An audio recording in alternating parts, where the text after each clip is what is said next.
Friends, स्वागत है आपका हमारे यूट्यूब चैनल पर। फ्रेंड्स, आज के इस वीडियो में हम बात करेंगे एनसीईआरटी कक्षा 5 विषय है ईवीएस पर्यावरण अध्ययन, जिसके चैप्टर संख्या 22 फिर चला काफिला के पाठ्य पुस्तक में जो प्रश्न पूछे गए हैं उनका आज के इस वीडियो में हम सॉल्यूशन करेंगे। और हाँ, यदि आपको इसका पीडीएफ डाउनलोड करना है तो वीडियो के डिस्क्रिप्शन में लिंक दिया गया, आप वहाँ से इसे डाउनलोड कर सकते हैं। चलिए ज़्यादा समय को व्यर्थ न करते हुए शुरू करते हैं। बताओ, पहला प्रश्न है, क्या धनु के गांव में सभी किसान अपनी ज़मीन पर काम करते थे? आंसर लिखेंगे नहीं, धनु के गांव में केवल कुछ किसानों के पास ही अपनी ज़मीन थी। अगला प्रश्न है, धनु के परिवार के पास अपने गांव में कब कौन काम होता था और कब नहीं? तो आंसर लिखेंगे, धनु के परिवार के पास बरसात के शुरू होने से पहले से लेकर दशहरे तक काम होता, बाकी 6 महीने जब बारिश नहीं होती तो उन्हें काम नहीं मिलता। अगला प्रश्न है, तुम कुछ परिवारों को जानते हो जो खेती से जुड़े हैं, जिन्हें काम के लिए कुछ महीने घर छोड़ना पड़ता है? आंसर है हाँ, मेरे गांव में बहुत से ऐसे लोग हैं जो कि काम की तलाश में कुछ महीनों के लिए शहरों में जाते हैं। अगला है, सोचो और पता करो। प्रश्न है, अगर धनु के गांव के लोग अपना गांव छोड़कर काम के लिए न जाएं तो वहां उन्हें कैसी परेशानियां हो सकती हैं?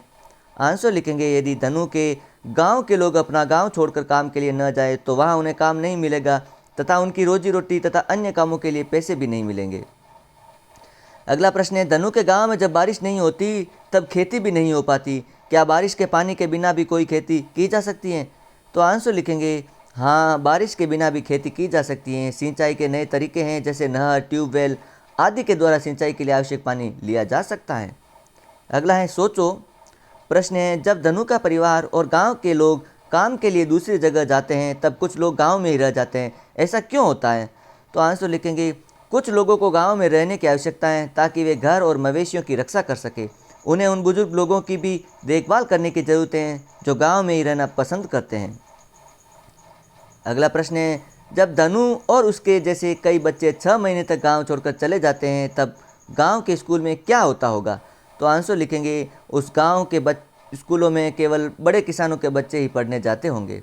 अगला है, तुम्हारे घर के लोग जब काम के लिए घर से बाहर जाते हैं तो बुजुर्गों और बीमारों की देखभाल के लिए घर में क्या इंतजाम होता है? आंसर लिखेंगे, मेरे घर में मेरी माँ काम पर नहीं जाती हैं, वे घर में ही रहकर घर की तथा अन्य लोगों की देखभाल करती हैं। अगला है, सोचो और बताओ। प्रश्न है, मामी क्यों चाहती हैं कि धनु साल भर स्कूल जाए, पढ़े और कुछ बने? तो आंसर लिखेंगे, मामी चाहती हैं कि धनु ठीक से पढ़ाई करे तथा बड़ा होकर उसे अच्छी नौकरी लग जाए, जिससे कि वह स्वतंत्र रूप से अपना काम कर सके। मामी चाहती हैं कि उस अच्छे से पढ़ लिख कर धनु बड़ा और अमीर आदमी बने। अगला प्रश्न है, जब तुम लंबे समय के लिए स्कूल नहीं जा पाते हो तो क्या होता है? तो आंसर लिखेंगे, जब मैं लंबे समय तक स्कूल नहीं जा पाता हूँ तो स्कूल में पढ़ाई आगे हो जाती है, जिसे पूरा करने के लिए मुझे काफ़ी मेहनत करनी पड़ती है तथा उसे समझने में भी काफ़ी दिक्कत आती है। अगला है, चर्चा करो और लिखो। प्रश्न है, धनु 6 महीनों के लिए जहां गांव वालों के साथ जाता है वहां पढ़ाई का इंतजाम किया जाता है, कैसे? आंसर लिखेंगे हाँ, धनु का वहां के स्कूल में नाम लिखवाया जा सकता है। इसके अलावा वह संध्याकालीन स्कूलों में भी काम के बाद पढ़ाई कर सकता है। अगला प्रश्न है, ऐसे कुछ और भी काम हैं जिनके लिए लोगों को कई महीनों तक अपने घरों से दूर रहना पड़ता है, किताब से और उदाहरण ढूंढो और लिखिए। तो आंसर लिखेंगे हाँ, नौकरी या काम के कारण लोगों को कई महीनों तक अपने परिवार से दूर रहना पड़ता है। उनमें सैन्य बल में नौकरियां, नौसेना में काम करने वाले लोग और व्यवसाय करने वाले लोग शामिल हैं। इनमें से छात्र भी शामिल हैं जो बोर्डिंग स्कूलों में पढ़ते हैं। अगला प्रश्न है, अलग अलग किसानों के जीवन में क्या समानताएं हैं और क्या फ़र्क हैं? तो समानताएं और मतभेद इस प्रकार हैं। समानताएं हैं, अधिकांश किसान अपनी आजीविका के लिए पूरी तरह खेती पर निर्भर हैं। परिवार के सभी सदस्य खेती में लगे हुए हैं, उनमें से अधिकांश अशिक्षित हैं। और जबकि मतभेद हैं, कुछ किसानों के पास अपनी ज़मीन है, परिवार के कुछ सदस्य खेती में लगे हुए हैं और उनमें से कुछ साक्षर भी हैं।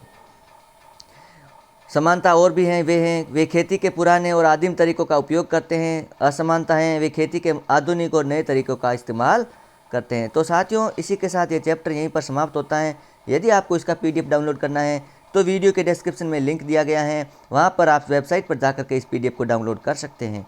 और हाँ, वीडियो अच्छा लगे तो लाइक और शेयर कीजिएगा। चैनल पर पहली बार तो चैनल को ज़रूर सब्सक्राइब करें। मिलते हैं एक अन्य वीडियो के साथ हमारे चैनल पर। ईवीएस कक्षा 5 के संपूर्ण चैप्टर डाल दिए गए हैं। आप वहां पर जाकर के अपना पूरा कोर्स कंप्लीट कर सकते हो। Thanks for watching.